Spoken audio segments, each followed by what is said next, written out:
lecture series, and we have a number of honoured guests with us, and I'll come to you in a moment, Larysa.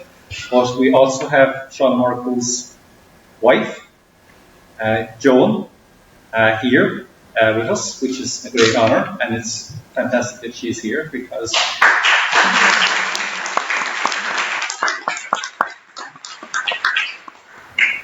Seán was the mainstay of adult education in Ireland for many years, and he was the director of ACE, and he left a huge legacy, founder of AINTUS and president of AINTUS, and reached out to our colleagues in Galway and really was, I suppose, a pioneering figure in adult education, not just here but nationally, and it's a real honour that you're here tonight to honour his presence. And I did say that I had two occasions of my career working in ACE, and when I came first back in the last millennium, well in the last millennium, Seán was the person who employed me, and I worked with him for a short period of time, and Mary O'Grady, Mary would have worked with Seán as well. Where is she? Yeah? Yeah? Am I right? Yeah. So myself and Mary both worked with Seán, and what a very nice, welcoming person he was, and a genial character, and we have so many stories about him, and we haven't forgotten him. We remember him well. And actually, we are, as you know, well, you don't know, but you're going to know now, this is our 75th anniversary, and we're bringing out a book, and the researcher of the book, Alan McCarthy, is going to do a lecture in this series in a few weeks' time, and he's going to focus on Seán's career, so that might be something interesting in relation to that.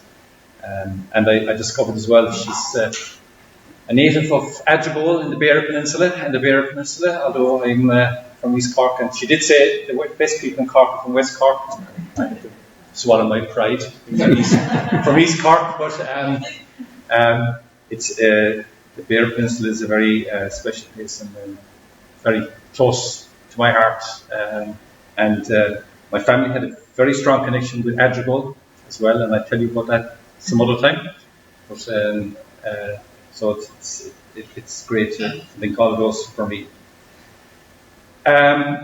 This evening we're very honoured to have Larysa to give us the first lecture, and I know Larysa since 1995, which again is not too distant time away from when I met Seán Murchú for the first time. And that time she was a postgrad who was given the task of herself and another postgrad of shepherding myself and a certain Carl O'Connell to lunch every day in the Hotel Kyiv down in the basement to make sure we didn't get lost or order any vodka for lunch and make sure we came back and did work in the second half of the day. So this is my first encounter with Larysa, and I've known her since. And back in those days, Donetsk was a city emerging from the Soviet Union. I remember not much was known about Ireland or where Ireland was, but we were in the bus one of the days, and we noticed a sticker on the back of the seat in the minibus, and it said Ballyblow Fay Stranolar Twin Towns. And we said, good God, what's that doing there? But of course, this was Finn Harps had drawn against Shakhtar Donetsk in some major European football. So we thought we were pioneers coming from Ireland to Donetsk for the first time, but the Finn Harps players and fans were there before us, and they left their mark with the sticker on the back of the seat of the bus. But in those days, as I said, it was really emerging from the Soviet Union, and every time we went back, we saw more progress, more things happening there. And the thing, I suppose, that really impressed us was the openness of the people in Ukraine, their willingness to try something new, to build up their university. And the program we developed, and this is 1995, the program we developed was on sustainability. Even today, not very many universities have programs specifically on sustainability. We were an awful long ways ahead of the curve there, and they were there with us, and every time we went back, we could see huge progress. And I think the last time that I was in Donetsk was with Cahill as well, in 2012, we think. And then we saw a city full of hope, a city with a future, economy thriving, people getting on with things, and we could see nothing but a great future for Donetsk.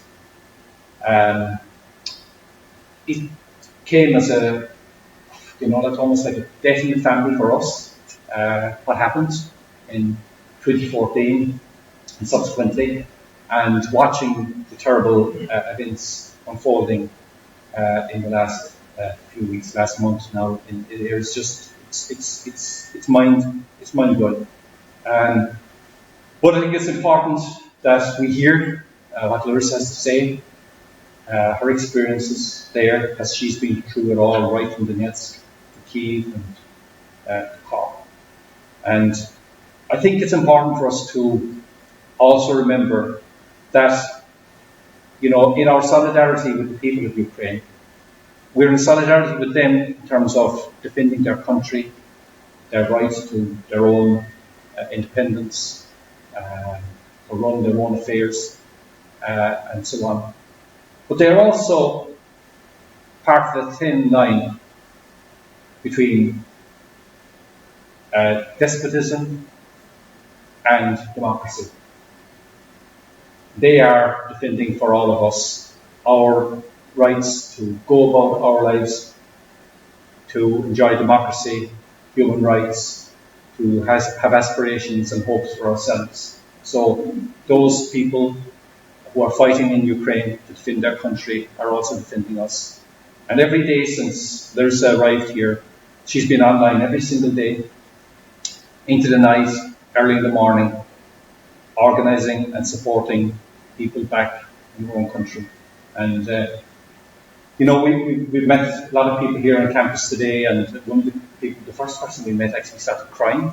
He was so upset and moved, and I think that's been the case here for everybody. So, I think we're realising we are really in solidarity with you all, and we hope, obviously, that there's some good outcome of all this terrible events. But I've said enough. You are a great leader, rose to prominence in your own university, was vice rector of the university, had to move her own university across the border into the unoccupied part of Ukraine, had to leave there, go to Kyiv, set up an NGO supporting people. So everything that you could do, you do, and you continue to do. So it's like we are really in the presence of somebody really, really special and unique. And, we recognise that. So we're so happy that you're here to launch the Seán Murchú lecture series, and I'm sure Seán is here. He would be very happy to have somebody of your calibre online. Thank you. Thank you. Thank you.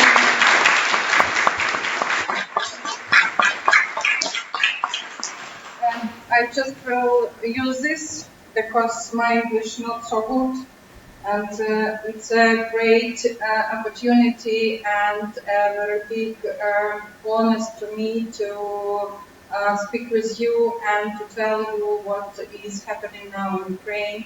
And thank you all of us that you came here, and I saw a lot of friends here. It's really very warm atmosphere, and I try to be useful for next 20, 30 minutes, if you let me do that. And how can... Oh, thank you. Thank you. Thank you. Thank you.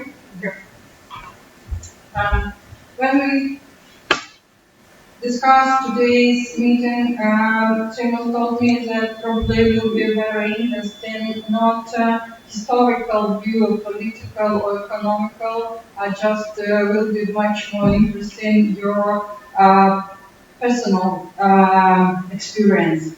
And we propose such thing like a personal analysis because I am academic, a former academic, and without analysis I cannot live. And what about, I would like to tell you a little bit about background, why it happened now and why that was happened in Ukraine in 2014. And a little bit about Donetsk and about Donetsk University, about its story during 3 years when I was vice rector of the university.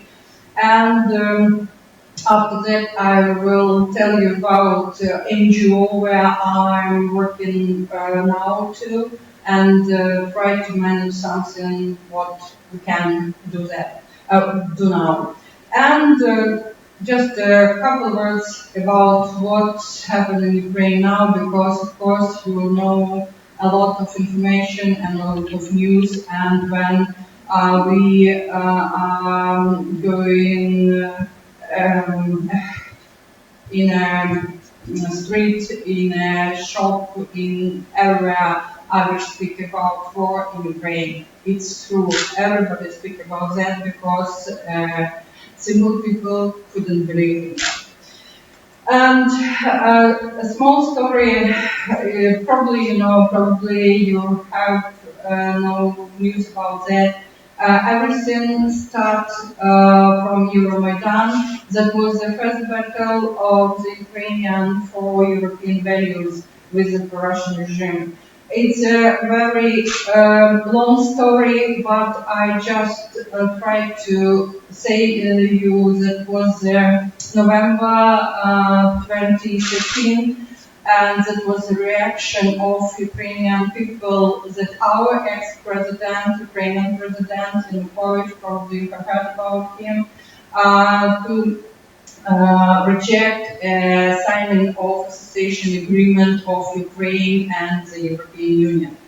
And that was a huge protest in Kyiv, and now we know that time like a revolution of dignity. And a lot of people were there, not only from Kyiv, from whole Ukraine, but battles were in Ukraine, in Kyiv, in the middle of our country. And at that time, Russia prepared today's situation a long time and started do that in 2010, and they won a presidential election in Ukraine, and Putin president Yanukovych became president. It was a real huge mistakes because people, I mean Russia people, think that Yanukovych, like a representative of Donetsk, will be support in eastern part of Ukraine. But for majority, this man was a personification of crime and corruption. And not a lot of people support them. And it's really a very strange situation when some of people believe them and saw in them a good king and tried to support them. And the events we had, it's very quickly developed. And in 2014, in February, we have a huge rise and peak of protests in Ukraine, and Yanukovych fled to Russia on February 21st in 2014. And in 23 February of 2014, Crimea was occupied, and it's was very strange, but we know why, because Ukraine left without head, and Ukrainian authority was briefly paralyzed. And that was enough for such situation, and in that period of time, Russian propaganda worked in Donetsk and Lugansk very hard, and many people believe that Russia will bring Soviet Union back, and a lot of elder people want to do, because Soviet Union, for such people, like protection, like a care, like a good time, and they want to live in Soviet Union, still want.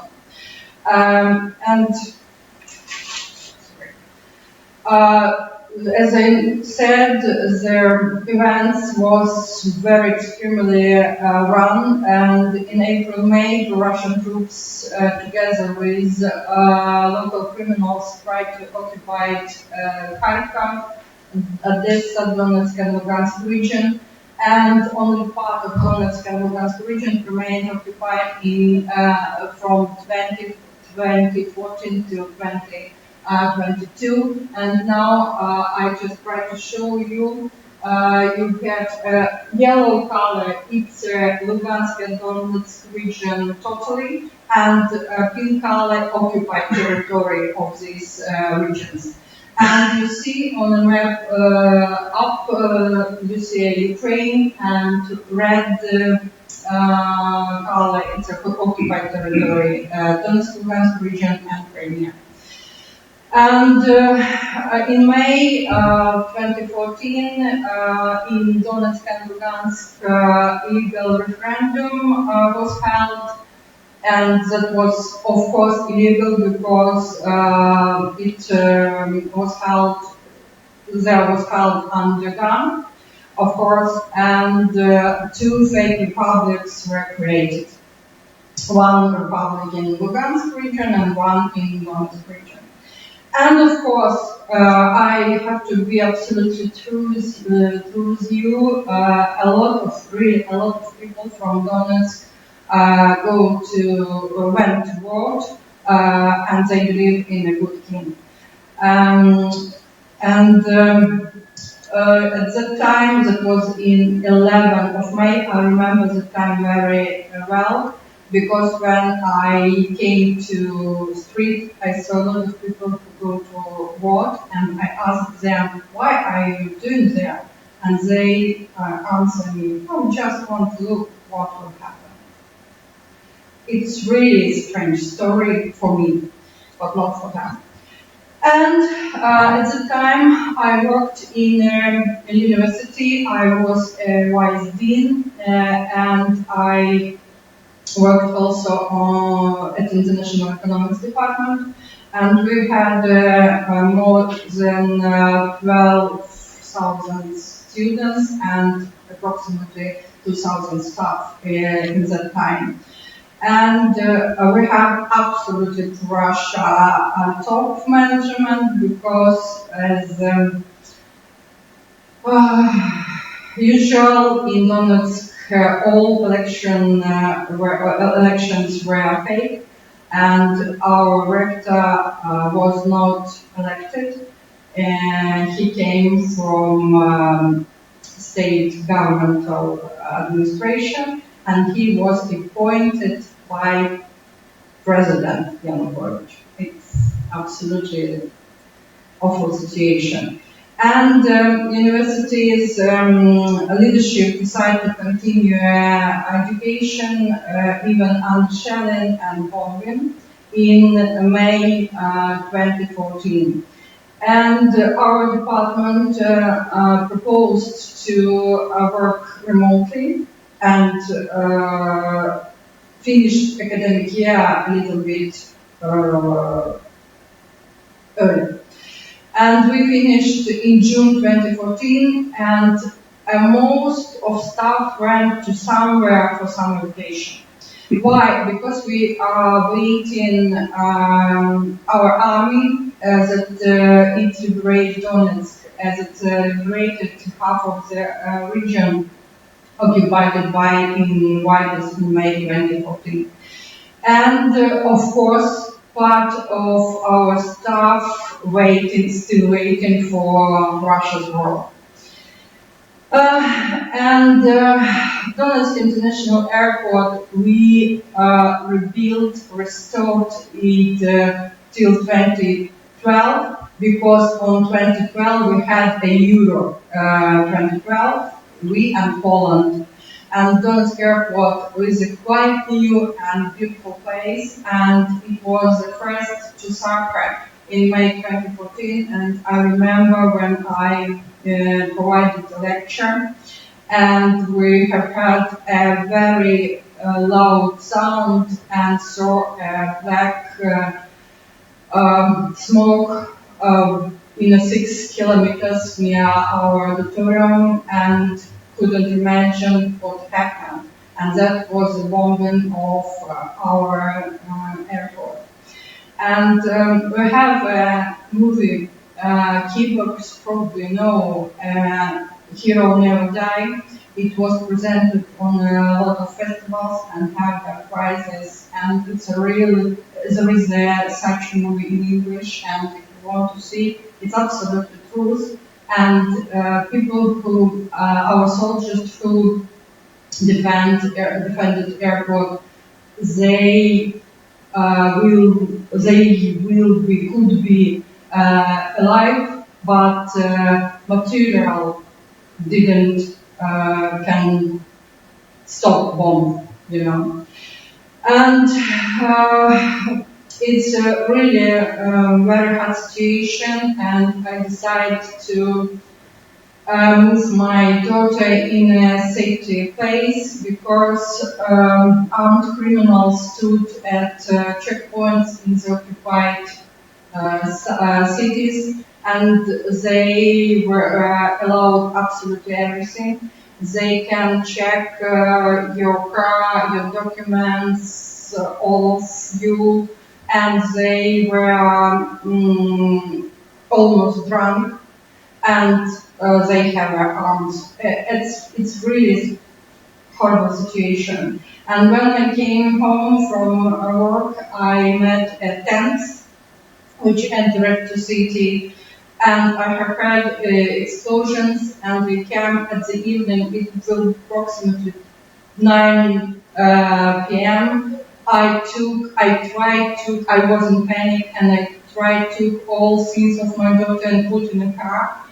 And of course, I couldn't go anything so late, because at the checkpoint it was not allowed. Of course, we went next morning, and I brought my daughter to my mom in Dnipro, it's the nearest region, and I went back to university. And became obviously that Donetsk was not will be liberated till September 2014, and our Ministry of Education and Science decided not to resume the academic year at the occupied territory, and all students from our university and other universities of Donetsk and Lugansk region could go to another universities and continue their study. It was a very nice decision for our students. And of course, our rector ran away, because it was a huge responsibility and necessary to take decisions, not simple decisions, and he just disappeared. And of course, we had pro-Russian managers, and they continued their work in Donetsk, even contrary to the order of the minister. But me and 2 other people proposed to displace university in another region. And we took this decision and went to our ministry, and our minister asked us, okay, will we do that? You, and 3 of us say, yes, we will. If he will ask me now, I will say no. Really. We couldn't even imagine what we have to do.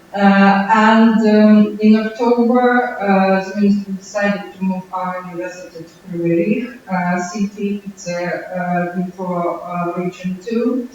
And we had to organize the process from the very beginning till November, 3rd of November.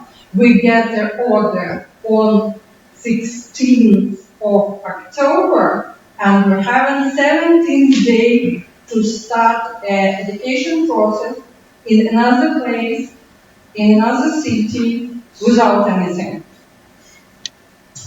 I have to say that not only our university was displaced. In total, we had 17 universities from Donetsk and Lugansk regions and one from Crimea, which were displaced from occupied territory in 2014-2015. Of course, we hadn't any regulation or any legal support of this process. Nothing was exist because our country was not ready to work. And I can guess not many countries ready to work. And it's just a photo from my Facebook. It's an old library on the first picture, and it's a terrorist camp, I don't know how it's called, in a yard of our university. And it's one of the terrorists, very happy. Very happy for that. What we had? We had a team.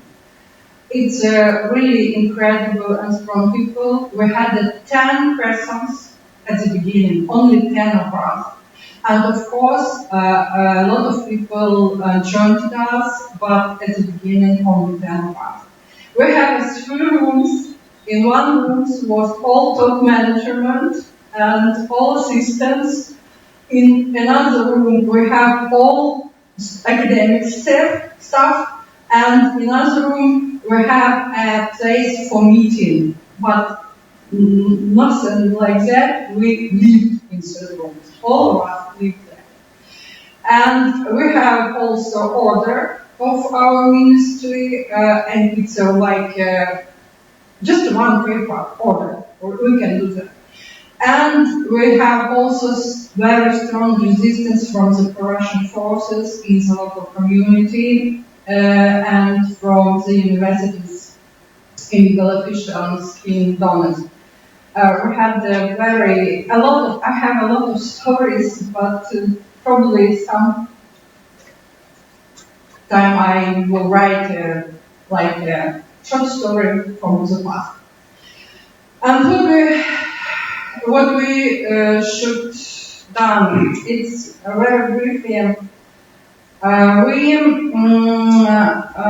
First of all, we couldn't give correct and true information for our students and for our staff what really happened, because it was a huge panic and nobody understood what is going on.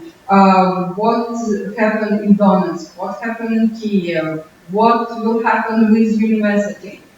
And the first, and I suppose greatest, our small victory, then we take the domain name .ua. It's a state name for all state universities. Like you have ucc.ie, we have edu.ua. It means this university is legal and Ukrainian. And this domain name was in Donetsk, and I fight with our ministry, I fight it with my ministry 1 month for this domain, and I won, and we took it. And everything became easy, much easier, because we give information from official webpage, university webpage. that was just like this one. Nothing more, just information. It was not website, it's just a visit card, like a contract, and that's all. But that was enough for that time.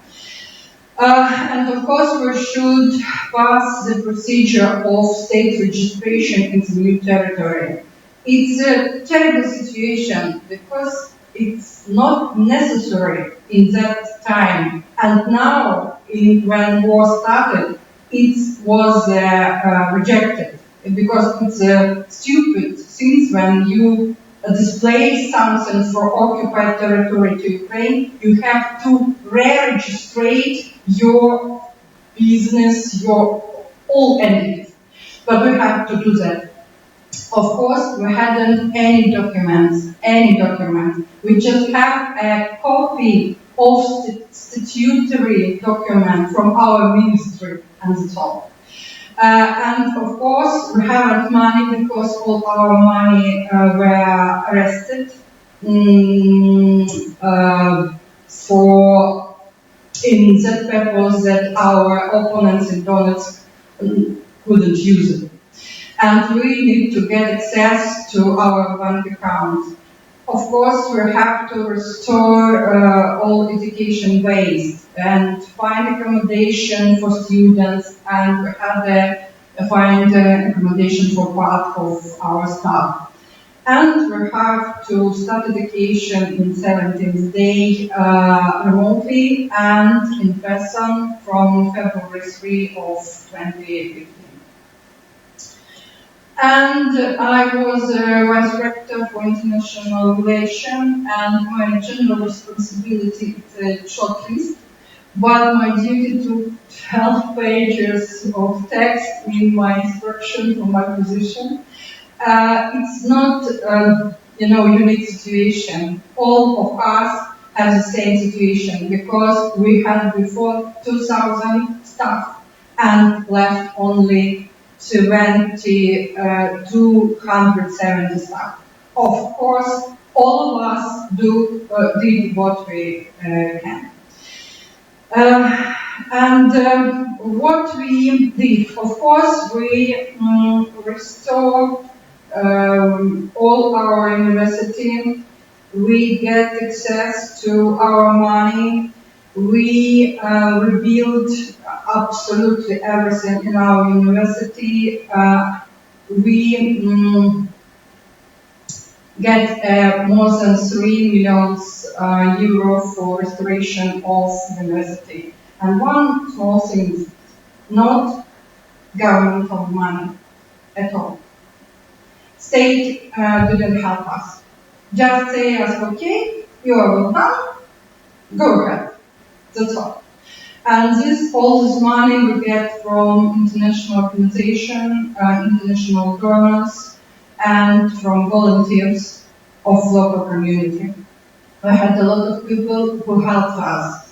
I have just a couple stories. For example, we have daily battles for our university.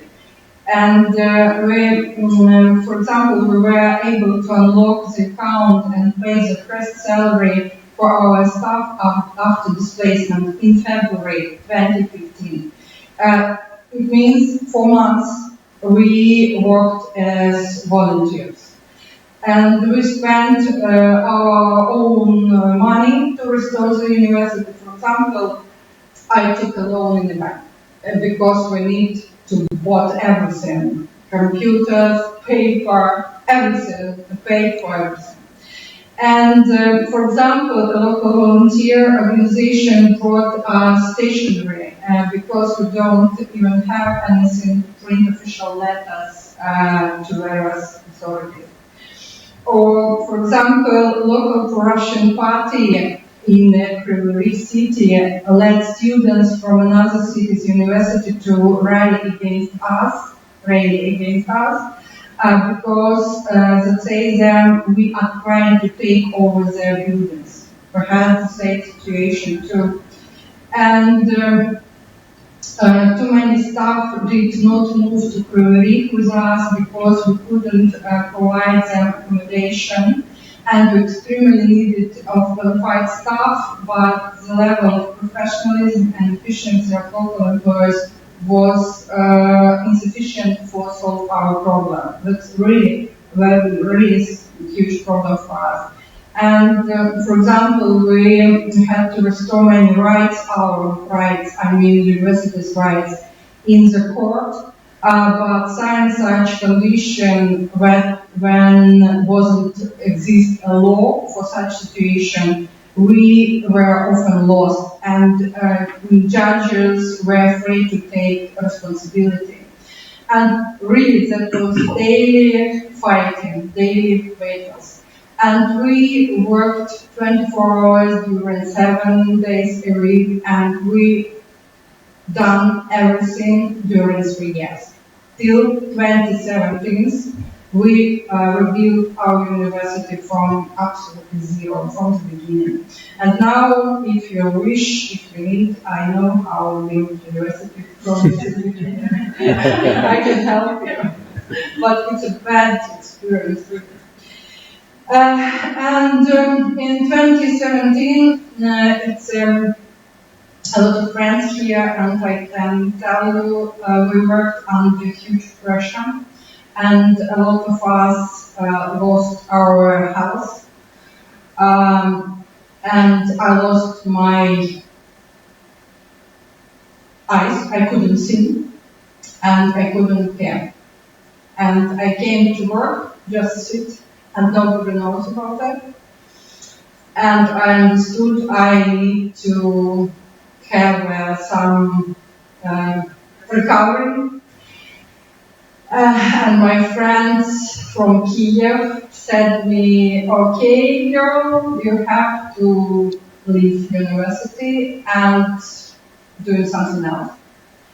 Yes, in 2017 I left university and doing something else only 2 weeks.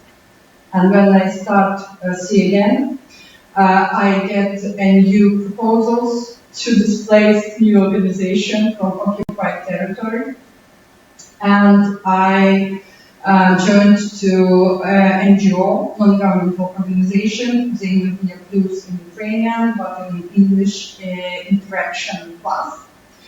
And we replaced this organization, and my experience helped us to do that. We replaced it in 2016, before I left university, but we opened a branch in Kyiv in 2017 when I came to Kyiv. And now I am director of the project office there, and we have, before war, we had 3 main areas. We support entrepreneurial activity in Donetsk and Lugansk region, which were affected by war. And second one, we try to help for civil society organization in their capacity development, and of course the main part of our work during last 3 years, it's building the not critical but all civil and critical infrastructure of local community which are affected by the war. We work in close cooperation with United Nations Development Program. We are the partner of UNDP.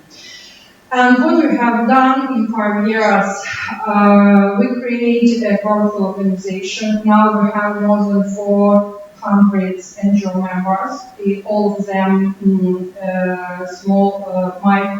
small and medium enterprises leader or owner. We have 12 employees.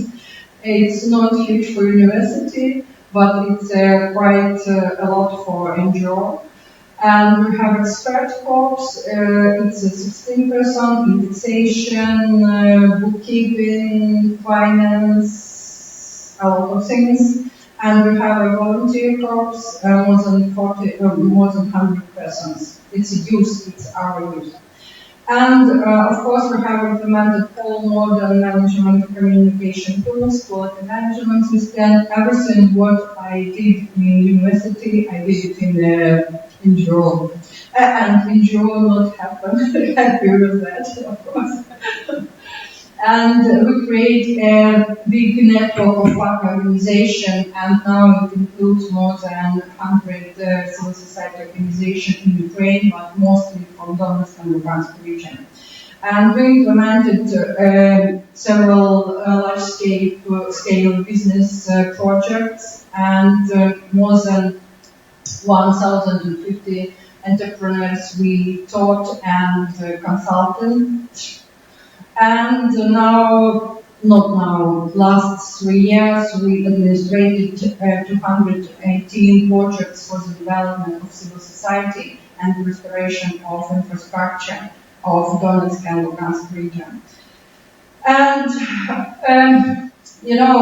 I know all of us have the same situation. But we have a lot of pictures on our Google Drive or something else, and once we say by ourselves, okay, I will manage it later.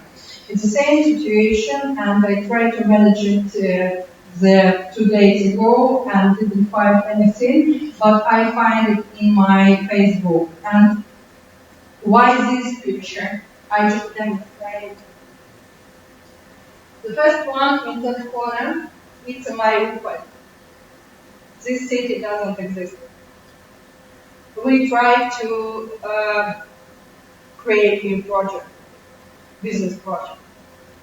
This corner top, it's a Mariupol. It's a Donetsk region, and it is bombing every day, and this office doesn't exist.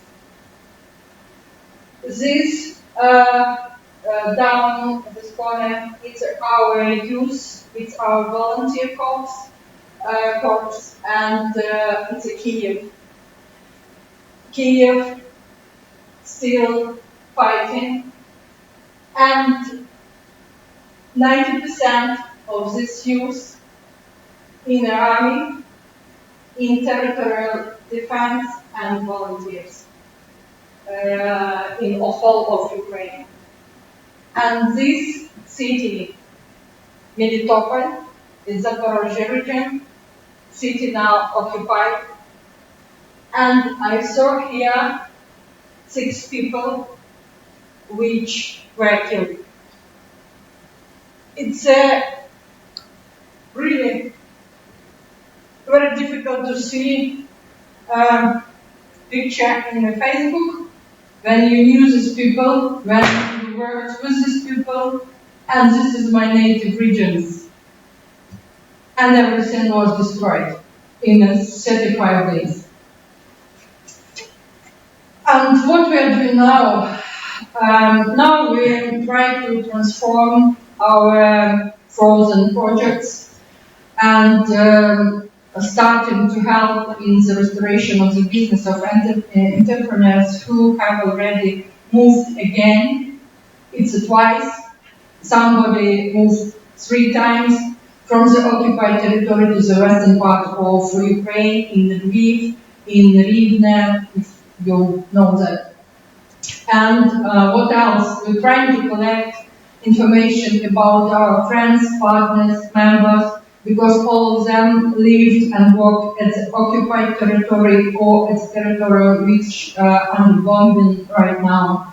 Of course, Kyiv region, all of them worked with us.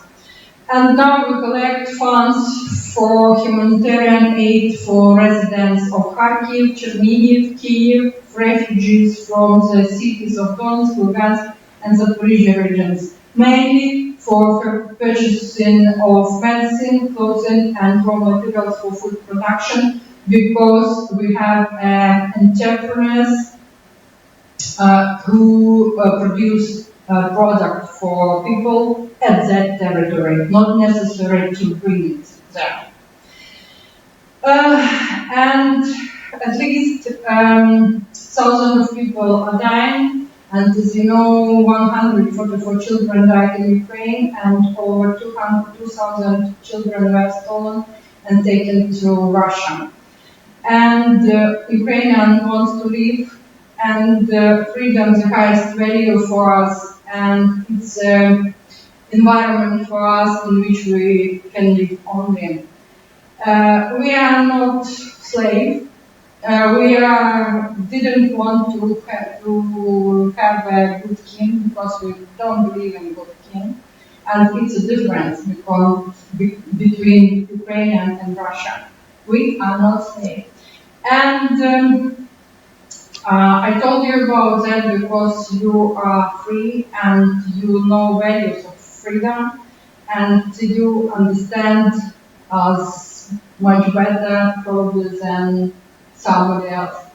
And Ukraine is supported by a huge number of people over the world, and they understand the value of the freedom and Slava Ukraini.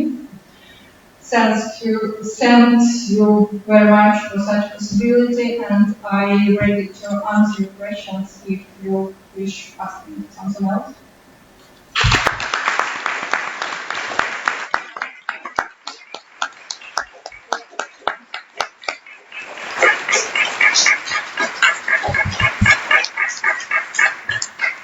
Thank you. Thank you, Larysa. So that wasn't easy, I know. It's abstract at some level for us, though it's bizarre seeing what happened in Mariupol. Mariupol was one of the cities we visited, actually, to see it being destroyed. It's just unconscionable. It's just, but for me, it's bad. I can only begin to imagine what it's like for Larysa and her friends. So my contact, if you need something or want to ask me something or write, or I'm open. okay. And I tried to. I lost this page and lost here in my presentation.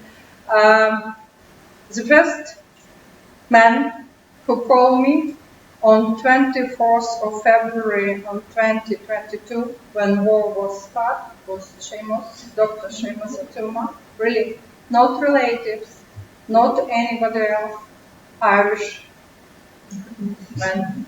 I didn't know I was the first. Yeah. It was amazing because it's really very hard to understand everybody, probably. Absolutely. Absolutely. But I suppose it's fair to say we have a relationship with Ukraine. It goes back a long ways, and it's really a very special place, and Ukrainian people are very special. To Carl, who's not here tonight, unfortunately, he's a displaced person this evening, but he would have been here as well.